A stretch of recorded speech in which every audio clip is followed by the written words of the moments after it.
peak pressure, plateau pressure, and driving pressure. Three numbers that are critically important to understand to best care for our patients on mechanical ventilation. Three numbers that we talk about frequently, pretty much every single day on rounds, or at least we should. Some of these numbers you can find on the ventilator, some of them you have to calculate. The odd part is, though, they're most often only half understood. That is why we're really excited to announce that we have just published our 4th mini course. And this is a mini course focusing on the peak, the plateau, and the driving pressures. We're going to talk about what these numbers are, what they represent. We're going to talk about how to find them or how to calculate them.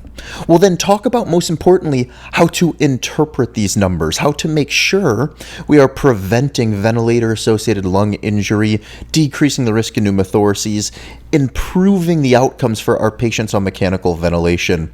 If you ever looked at the vent and thought, okay, the peak pressure is this, the plateau pressure is that, is this good, is this bad, what should I do with the ventilator? We definitely want you to check out this course.